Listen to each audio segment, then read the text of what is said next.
Shalom Bapak Ibu yang diberkati Tuhan Yesus, selamat pagi. Kita kembali berkumpul di Zoom dan di YouTube untuk ibadah pagi pada hari ini. Baik saudara, sepanjang tadi kita menyembah, adakah yang mendapat pernyataan atau penglihatan yang dari Tuhan yang bisa disampaikan untuk memberkati kita pagi ini? Saya persilakan. Mari semuanya. Shalom.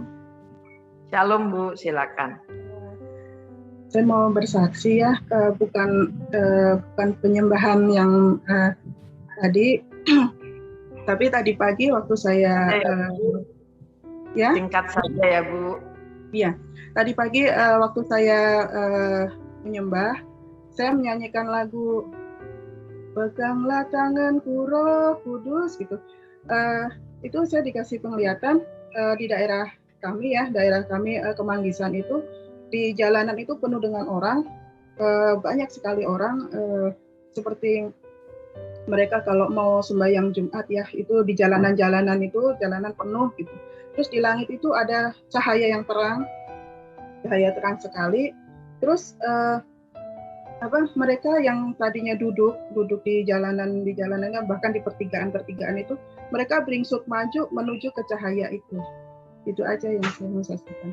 Terima kasih. Terima kasih Bu Indriati. Ada lagi yang lain? Shalom, selamat pagi. Terima kasih Bu. Ada pernyataan tadi diingatkan 1 Korintus 13 ayat 8, kasih tidak berkesudahan, nubuat akan berakhir, bahasa roh akan berhenti, pengetahuan akan lenyap. Tetapi di Mazmur 145, aku hendak mengagungkan Engkau ya Allahku ya Raja, dan aku hendak memuji namamu untuk seterusnya dan selamanya. Setiap hari aku hendak memuji Engkau dan hendak memuliakan namamu untuk seterusnya. Pujian dan penyembahan akan kekal, tetapi nubuatan semua itu akan berakhir. Demikianlah pernyataannya. Terima kasih, Tuhan memberkati. Terima kasih Bu. Shalom. Ya, shalom Bu. Shalom, saya mau bersesaat sedikit. Jadi ini tadi pagi kami menyembah sama istri. Ini luar biasa bagi saya, dan anak saya juga ikut. Dan kami diingatkan anak bahwa suruh baca firman. Jadi mamanya tanya, firman apa nak?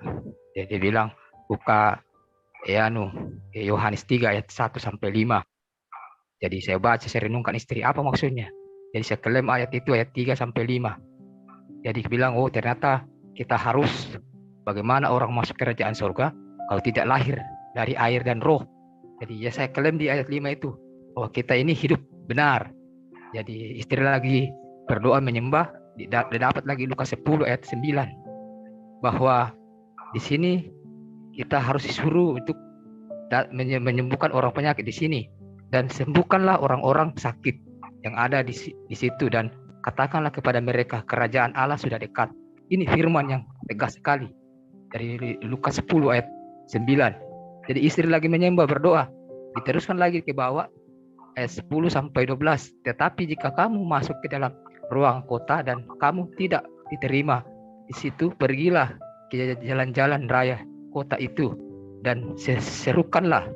Jadi ayat 11, juga debu kotamu yang melekat kepada kakimu, kaki kami bebaskan di depanmu, tetapi ketahuilah ini kerajaan Allah sudah dekat. Aku berkata kepadamu, pada hari itu Sodom akan lebih ringan tegukannya dan daripada kota itu. Jadi ini kalau saya baca dari renungan firman ini, Yesus mengutus 70 murid. Jadi di sini Tuhan mencari untuk menjangkau jiwa. Jadi saya sangat bersyukur. Jadi kita hari ini harus kuat untuk menyampaikan kebenaran. Bukan aja mendengar dan membaca, tapi kita harus melakukan. Jadi saya ditegaskan Tuhan, firman Tuhan. Ini yang saya diberkati pagi hari ini. Dan saya bersyukur dengan firman ini, istri mendapat sesuatu, dan anak saya masih 7 tahun bisa meneguhkan bahwa Pak, ini firman yang luar biasa. Jadi saya bersyukur, saya diberkati pagi ini. Itu aja sih kesaksian saya. Dan Terima kasih, Pak.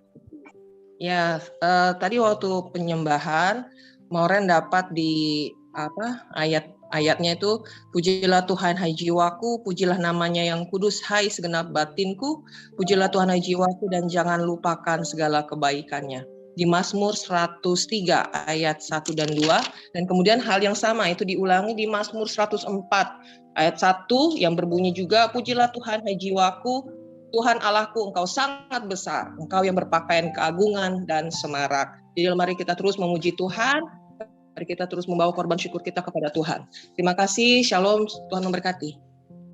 Baik saudara, kita akan masuk dalam firman Tuhan. Dan waktu selanjutnya kami persilakan hambanya, ya Bapak Pendeta Timotius Subekti, untuk berbagi firman buat kita pagi ini. Waktu kami persilakan. Selamat bertemu teman-teman. Saya harap kita semua membuka lebih dulu Alkitabmu, Alkitab Anda, dalam Injil Lukas, pasal 18. Sebelum nanti saya share screen, saya nanti akan share screen, tapi saya akan mengajar ya, supaya Anda kalau membaca Alkitab dan berdoa itu jangan berdoa tanpa arah. Ya, apa yang di dalam hati kita keluar semua, tapi apa yang kita doakan itu seperti orang membidik dan mesti tepat sasaran. Kalau saudara baca dalam Lukas 18, ini Injil Lukas adalah Injil doa dan dia ditulis oleh seorang dokter yang tentu lebih baik dari Injil yang lain dalam arti secara kronologis ya. Jadi kalau sudah baca pasal 18, didahului dengan pasal 17 ayat 20 itu, kedatangan kerajaan Allah. Benar. Dan di situ ada satu perkataan dalam ayat 22. Ya.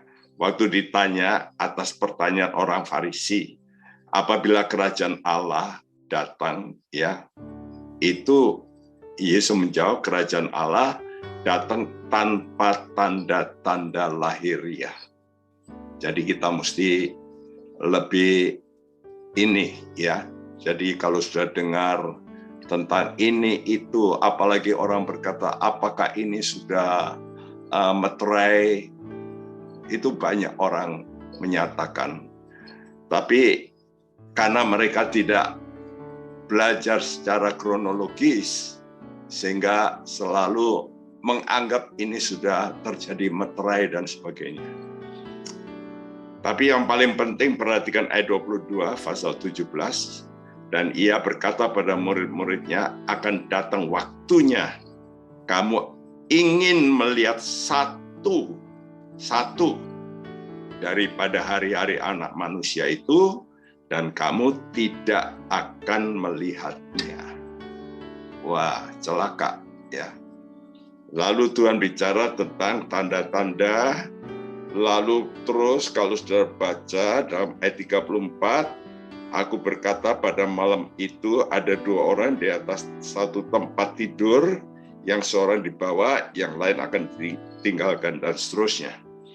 Lalu ayat 37, kata mereka kepada Yesus, di mana Tuhan?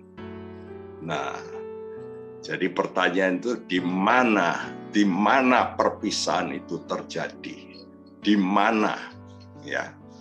Jadi kita mesti mengerti, pertanyaan ini di mana perpisahan itu terjadi? Maka pasal 18 lalu bicara tentang perumpamaan doa. Kalau sudah baca, Yesus mengatakan satu perumpamaan pada mereka untuk menegaskan bahwa mereka harus selalu berdoa dengan tidak jemu-jemu. Katanya dalam sebuah kota ada seorang hakim yang tidak takut akan Allah dan tidak menghormati seorang pun, dan di kota itu ada seorang janda yang selalu datang pada hakim itu dan berkata, belalah aku terhadap lawanku.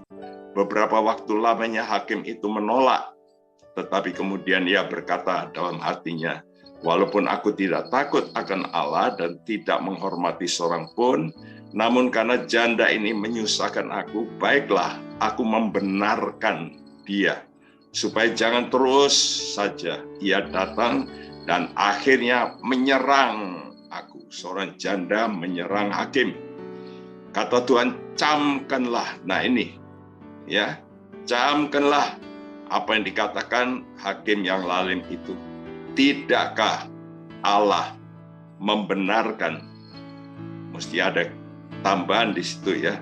Tidakkah, dalam artisku, mengisi kebenaran orang-orang pilihannya yang siang malam berseru kepadanya. Jadi Tuhan itu akan mengisi kebenaran ya dari orang-orang yang berdoa.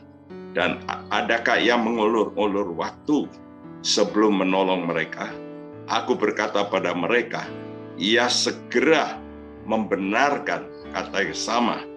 Akan tetapi jika anak manusia datang, adakah ia mendapati iman di bumi? Ini pertanyaan, kalau dia datang, apakah dia akan menemukan iman? Wah, ini satu pertanyaan yang menggelitik ya. Nah, sekarang saya mau share screen untuk ini. Tolong host bisa membantu saya. Jadi saya sharekan ya.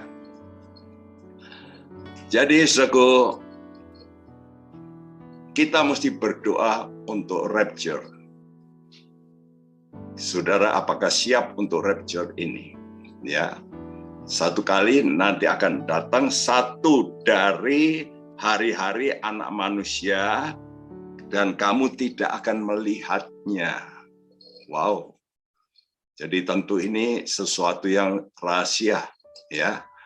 Karena itu sudah lihat lebih dulu di sini, tentang program Tuhan.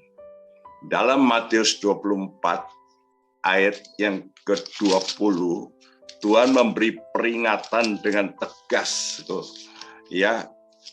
Dikatakan di situ bahwa berdoalah supaya waktu kamu melarikan diri jangan jatuh pada musim dingin dan jangan pada hari Sabat. Ini bukan berarti musim dingin, musim winter dan sebagainya, bukan.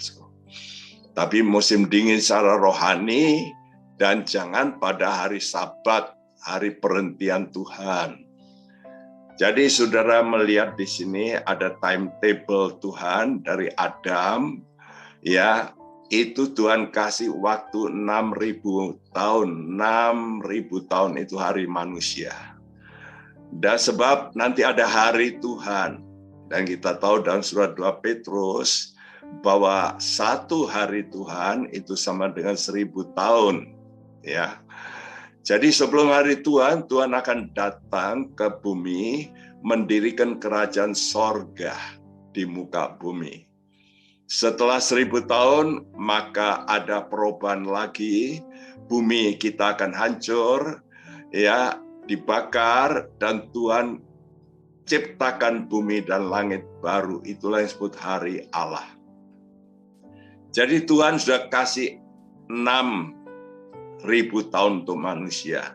6 itu angka manusia, 6 hari manusia harus bekerja, tapi hari ke-7 harus berhenti.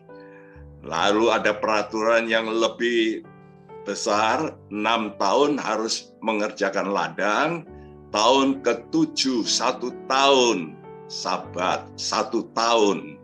Bayangin ya. Jadi ini menggambarkan juga 6 milenium, 6.000 tahun itu hari manusia. Nanti tahun ke-7.000 itu hari Tuhan, hari di mana Tuhan memerintah. Tapi perhatikan, itu akan didahului dengan hari Tuhan datang seperti pencuri. Jadi jelas satu hari yang tidak disangka-sangka, ya. Jadi sudah melihat gambar ini dari atas, di situ ada tanda panah biru. Itulah hari di mana Tuhan datang seperti pencuri, ya. Kita diberi zaman yang disebut zaman anugerah, yang sebentar akan berakhir. Karena itu saya tulis saat ini, ya. Israel muncul tahun 48 dan Tuhan berkata, perhatikan, jikalau pohon ara itu bersemi, ingat, this generation, generasi ini tidak akan lenyap. Jadi perhatikan, satu generasi setelah Israel berdiri, maka Tuhan sudah memberi peringatan ini. Kita sekarang pada musim panas. Apa itu musim panas? Waktu Israel mulai mekar, ya, muncul, kata Tuhan, musim panas. Dan gereja memang berkembang pesat tahun-tahun itu. Bahkan negara-negara banyak yang merdeka tahun itu juga, ya. Namun perhatikan, setelah musim panas nanti akan terjadi musim gugur, dan setelah itu akan terjadi musim dingin, dan itulah rapture, di mana terang, gereja itu terang sebagai buah sulung. Nanti ada buah susulan. Jadi ada dua kelompok orang Kristen. Nah, ini banyak yang diajarkan mungkin berbeda. Banyak orang berpikir semua nanti akan diangkat. Tidak, ya. Tapi yang lain akan menyusul, mengalami aniaya. Dan itu yang mengalami aniaya jauh lebih banyak, ya. Seperti Wahyu pasal 7 mengatakan. Itulah buah susulan. Jadi kita ini harus, kalau saudara mau masuk buah sulung, maka saudara harus benar-benar doamu itu benar dan kudus, tanpa ada embel-embel kepentingan istimewa duit, ya. Kunci daripada semua gangguan semua manusia itu duit. Hati-hati dengan ini. Berdoalah, kata Tuhan, supaya pelarianmu jangan jatuh pada musim dingin, karena ada siksaan, ya, yang belum pernah terjadi, ya. Jadi jangan pelarianmu jatuh pada musim dingin. Artinya jangan nanti kamu cari Tuhan waktu nanti sudah terjadi malapetaka. Nah, karena itu kita mesti berdoa dengan tidak jemu-jemu, ya. Konteks doa dikaitkan dengan kedatangannya. Jadi Anda bisa tidak melihat satu dari hari-hari anak manusia. Tadi sudah dikatakan, ya. Dia berkata pada murid-muridnya, akan datang waktunya kamu ingin melihat satu daripada hari-hari anak manusia itu, dan kamu tidak akan dapat melihatnya. Wow, berarti ketinggalan, ya. Jadi kalau kita tidak benar-benar kudus, sudah berpakaian putih, jangan harap, ya, saudaraku, karena banyak orang pakaiannya belum putih, masih ada noda, celah, dan sebagainya.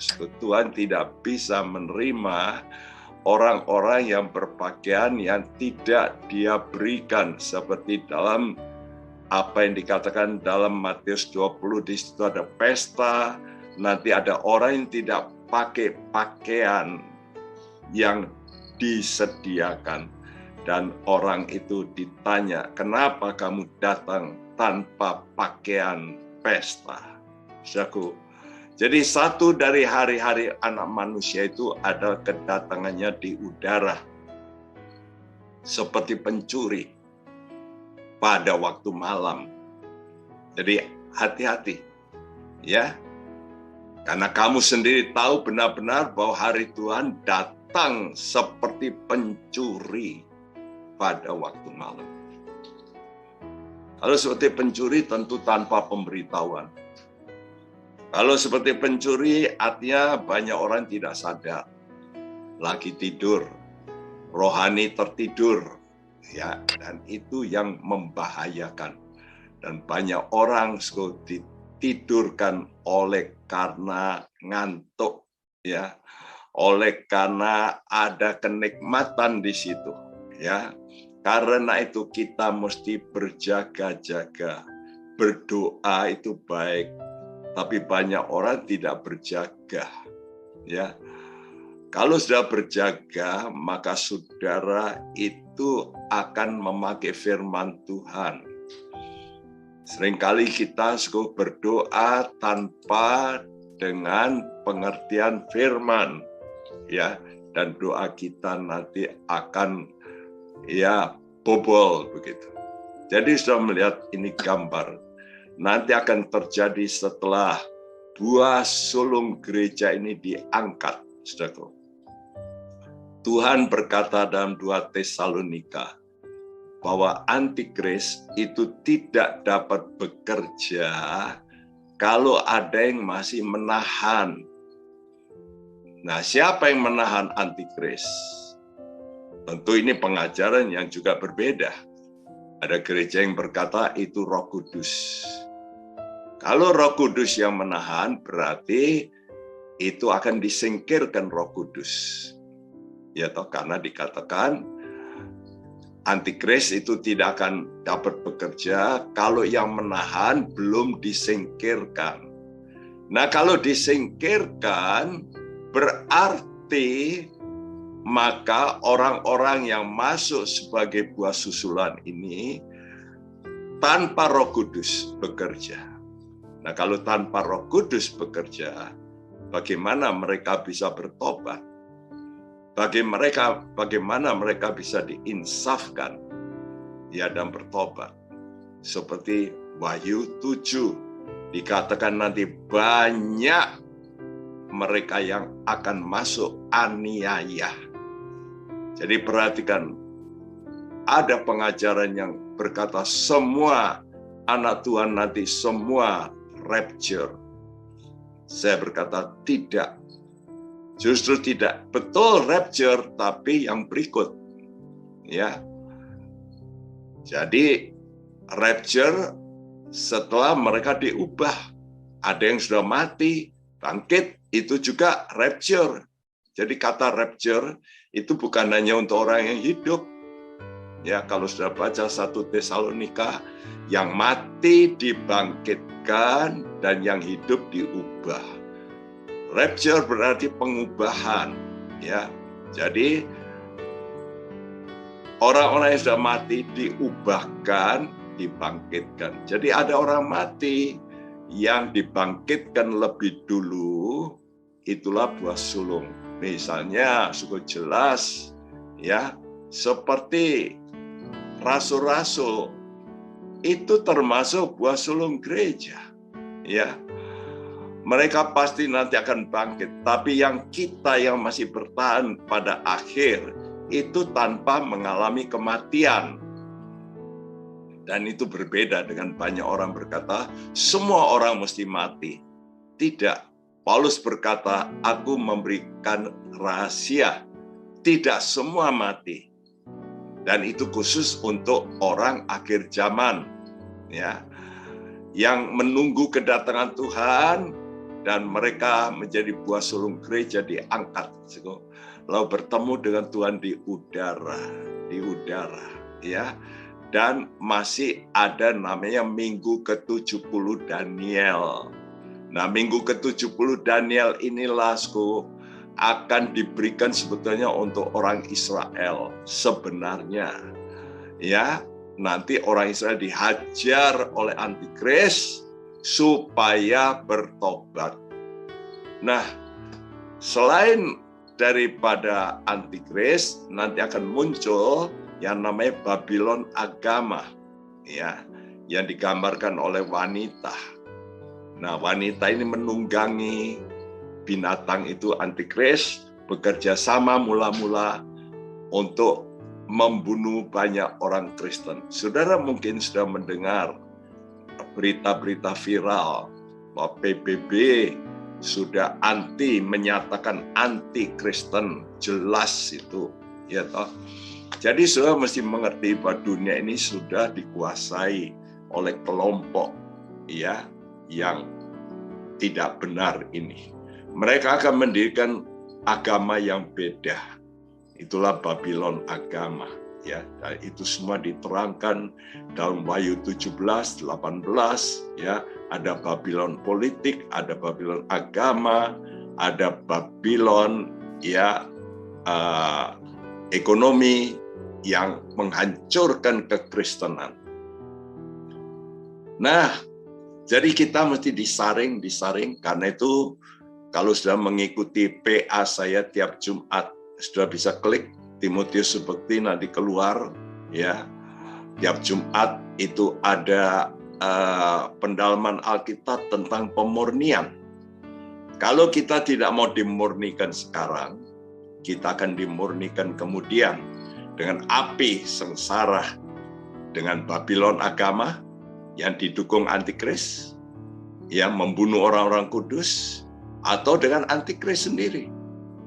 Ya, dan ini sebetulnya desain ini sebetulnya bukan untuk gereja, untuk orang Israel. Ya, karena itu sudah dinubuatkan oleh Nabi Daniel. Dan setelah selesai ini, barulah Tuhan datang turun ke bumi. Ya, yaitu menghancurkan. Jadi perhatikan, Tuhan nanti datang bukan kita tunggu, kita bersama dengan Tuhan turun dari sorga untuk menghancurkan antikris. Ya, jadi banyak pengajaran yang seolah-olah terbalik-balik kalau tidak membaca Alkitab dengan benar. Karena itu tidak mengalami rapture berarti ada perpisahan. Ya, sudah diperingatkan Tuhan dalam Lukas 21.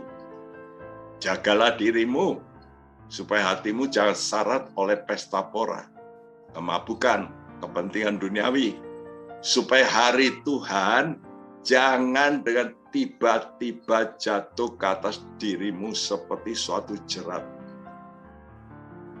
Sebab ia akan menimpa semua penduduk bumi.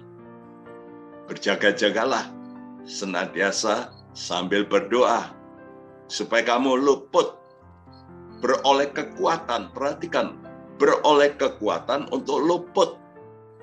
Itu pasti kekuatan Roh Kudus. Ya, supaya kamu luput dari semua yang terjadi itu. Supaya kamu tahan. Perhatikan kata tahan. Banyak orang nanti kalau Tuhan datang tidak tahan karena cahayanya. Jadi maksud dari peringatan ini supaya kita semua dapat luput dari masa kesukaran besar yang akan datang. Ya, Tuhan sudah peringatkan. Jadi lebih baik kita sekarang yang ngalah, mungkin dirampok harta kita, dirampas, mungkin dihina. Jangan kita membalas jahat dengan jahat. Ya. Jadi yang diukur Tuhan itu bukan bagaimana saudara beraktivitas, hebatmu, pelayananmu, tapi yang diukur Tuhan itu orang yang sembahyang. Ya, Wahyu 11 mengatakan itu.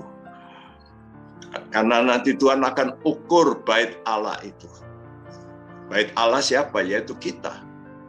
Nanti diukur dengan apa? Dengan tongkat emas. Jadi Tuhan itu akan mengukur dengan standar kemuliaannya.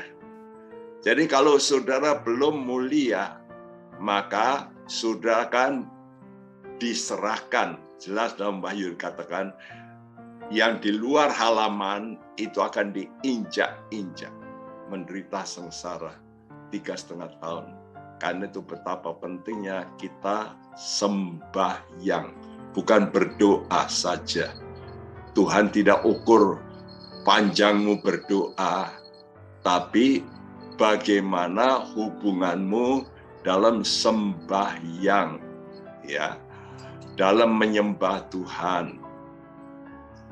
Jadi setelah Tuhan memberi perumpamaan tentang janda ini, Tuhan menekankan 2 kata penting, yaitu tidakkah Allah akan membenarkan orang-orang pilihannya yang siang malam berseru kepadanya. Karena itu saya tuliskan di bawahku, yang pertama kita mesti berseru, berdoa dengan tekun siang malam. Ya. Dan adakah ia mengulur-ngulur waktu sebelum menolong mereka? Aku berkata padamu, ia akan segera membenarkan mereka. Akan tetapi, ini satu pertanyaan. Jika anak manusia itu datang, adakah ia mendapati iman di bumi? Jadi yang Tuhan pentingkan itu, waktu dia datang, apakah sudah beriman? Saat dia datang. Ya, bukan sekarang. Nanti kalau dia datang, atau waktu sudah mati, apakah masih beriman? Nah, oleh karena itu, yang pertama kita harus berdoa, dan tanpa jemu, ya mereka. Jadi mereka itu cukup jelas ini menunjukkan bukan pribadi, tapi gereja. Ya, jadi gereja Tuhan yang mau menjadi buah sulung gereja, ataupun nanti juga buah susulan, mereka harus itu kewajiban. Jadi berdoa itu bukan sesuatu opsi, tapi keharusan, semacam orang bernapas. Doa berarti saudara mau menarik oksigen sorga. Dan Tuhan minta kita tidak jemu-jemu. Ya. Jangan sampai kita menjadi orang yang berdoa itu tanpa spirit. Ya. Kakos itu jahat. Jadi kita mesti keluar dari segala perkara yang jahat yang menyebabkan spirit kita ini lalu mengendor. Termasuk apa yang jahat itu? Lukas 16 bicara soal duit. Hati-hati dengan trik duit. Ya, saya selalu keras dalam hal ini, sebab duit ini rivalnya Tuhan, bukan yang lain-lain. Pada akhir zaman, rival utama Tuhan itu adalah mamon. Ya, jadi karena itu kita harus berdoa dengan semangat. Nah, kapan kita bisa bersemangat? Kapan orang lari itu walaupun cedera, dia tetap semangat, tinggal sedikit, mungkin lututnya lagi sakit, tapi kenapa dia masih semangat? Ya, karena dia tahu akan mendekati garis finish. Nah, kita dengan zamannya Paulus sudah memperingatkan tentang antikris pada zaman Tesalonika 2000 tahun lalu. Mereka seperti mendekati hari Tuhan. Kenapa kok bisa begitu? Ya karena terus diterangkan bahwa akan datang si jahat. Itu 2000 tahun lalu. Mengapa mereka bisa semangat? Jemaat Tesalonika, jemaat yang dipuji oleh Paulus. Imannya termasyur. Karena itu kita mesti berlaku seperti seorang janda yang menaruh harapan penuh. Tidak ada yang lain kecuali Tuhan. Gantungan, sandaran kita. Itulah harapan. Dan kita terus bertekun dalam doa. Jadi kita bertekun. Tadi dikatakan, jangan-jangan dia akan menyerang aku. Nah, kata menyerang itu hupo biasa. Ya, hupo di bawah. Jadi dipukuli, to beat black and blue, to hit under the eye. Dan itu diterjemahkan dalam 1 Korintus 9, melatih. Jadi kita ini mesti melatih seperti orang jago tinju itu, melatih, mendisiplin tubuh kita. Tubuh kita ini yang suka dengan macam-macam hal yang salah, ya, dalam hal makan, dalam hal seks, ya, dalam hal kesenangan dunia, dalam kemewahan, ya, marilah. Kalau saudara mau menjadi orang Kristen yang benar, mari pukuli dirimu sendiri. Bukan berarti seperti orang India yang tidur di atas paku, bukan. Tapi engkau bisa berkata no untuk keinginan-keinginan kita yang salah. Jadi kita mesti bisa menyerang, ya, yang salah dalam jiwa kita. Karena pikiran, perasaan, kadang-kadang sudah tersinggung perasaan. Kau ingin memaki balas. Engkau mesti bisa berkata, no, tidak. Bahkan engkau mungkin kecewa sama orang. Seperti Daud berkata, hai jiwaku, mengapa kamu tertekan? Ayo, bangkit, pujilah Tuhan. Ya, istri saya waktu kena bom, Tuhan memberikan kekuatan. Ya, dia bisa menyanyi. Saya sudah khawatir, nanti kalau dia tahu kakinya hilang, gimana? Apakah nggak stres? Di luar dugaan saya. Tidak, dia menyanyi. Give thanks. Ya, dia memuji Tuhan. Wah, saya bersyukur. Ya, jadi kita ini mesti bisa melatih jiwa kita itu yang paling penting. Kita mesti bisa serang jiwa kita sendiri yang banyak menuntut dihormati. Kalau kita dikecewakan orang, dibully, kita mulai emosi. Wah, itu tidak mudah. Kita mesti berkata pada jiwa kita, stop. Kita masih banyak belajar dari Yesus, bukan? Kalau Yesus bisa melakukan itu. Dan dia bisa. Sebagai Allah loh, pencipta manusia. Dia bisa. Diludahi, dia tidak mengutuk, tidak. Nah, model doa mendesak ini. Menyerang ini, mendesak ini. Ya, dituliskan dalam PL dengan kata pagah. Ya, seperti Ruth. Waktu Naomi berkata, sudahlah, kamu pulanglah, kamu ikuti itu, Orpa itu. Sudah tinggalkan saya sendirilah. Enggak, kata Ruth, jangan desak aku meninggalkan kau.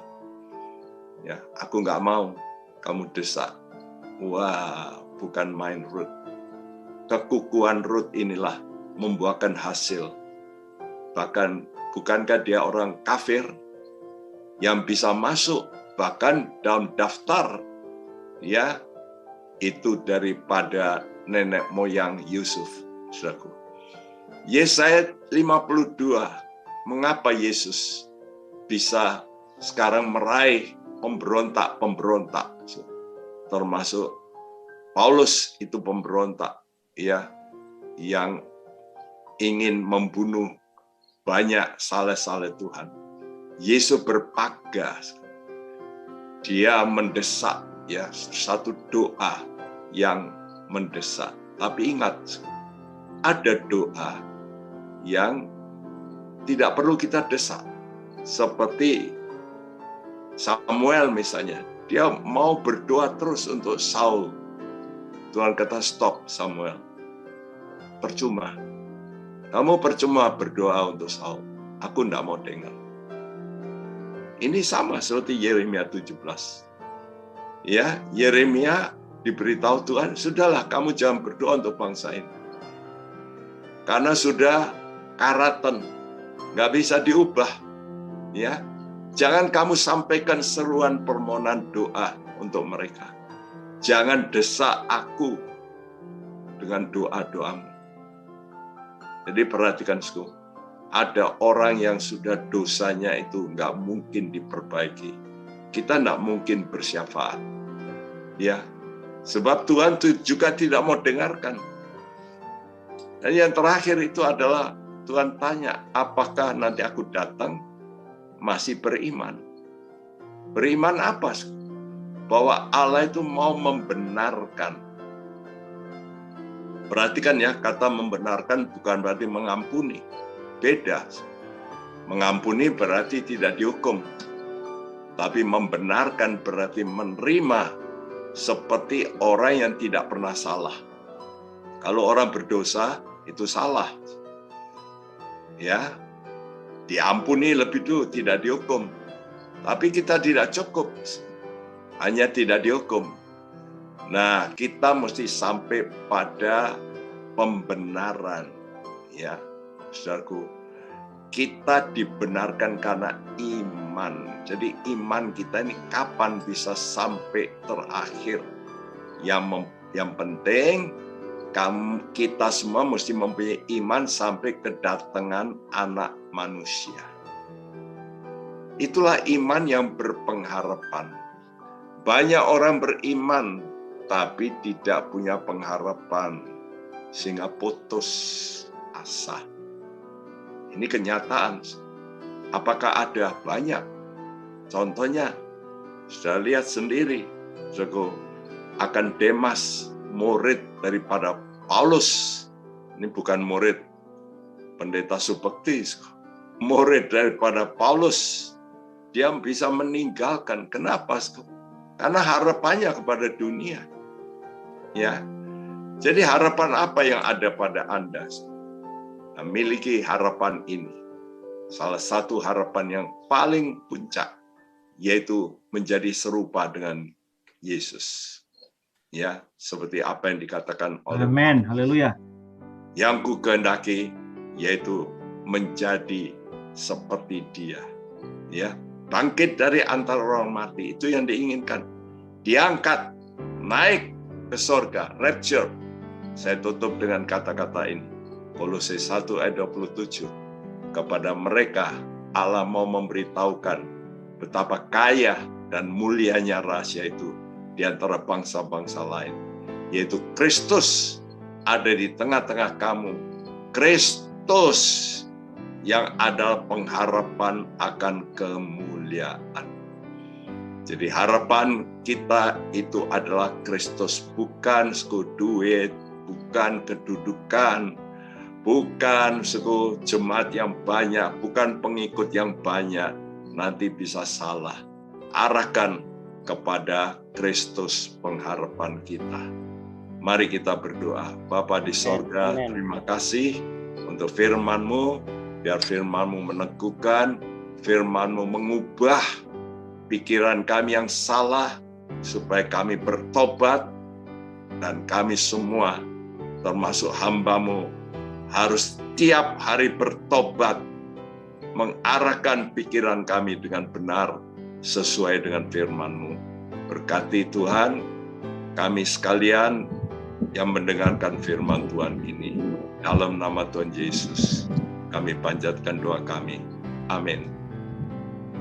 Baik, terima kasih untuk Pak Timotius. Saya minta Timotius mendoakan saya. Kenalkan, saya Pendeta Yeskiel Hebron, pemimpin Menara Doa Segala Bangsa. Kita di Menara Doa Segala Bangsa itu pengembalaan kolektif, ya Om.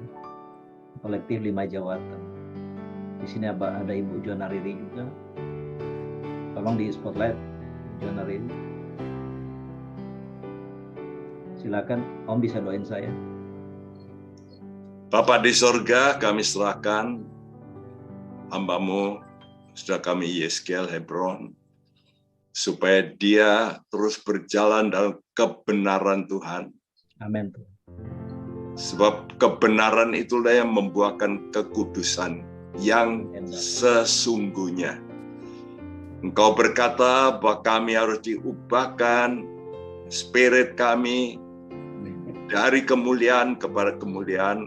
Amin. Sampai pengubahan kekudusan yang sesungguhnya, yang sempurna, yaitu dengan roh takut akan Tuhan. Beri hamba-Mu dan jajaran teamwork-nya dengan roh takut akan Tuhan. Karena roh takut akan Tuhan inilah yang membawa kami kepada kebenaran yang sejati. Bahkan itulah permulaan hikmat. Amin. Yang bisa membedakan mana yang benar, mana yang salah. Amin. Supaya hidup mereka sekalian Tuhan boleh satu saja, mempermuliakan nama Tuhan di atas segala-galanya. Berkati dan pakai dengan urapan yang baru dan kebenaran yang selalu baru untuk seluruh teamwork-nya. Dalam nama Tuhan Yesus, kami panjatkan doa dan berkat untuk mereka. Tuhan, berkati dan urapi dengan urapan yang dari sorga untuk mereka sekalian. Dalam nama Tuhan Yesus. Amin.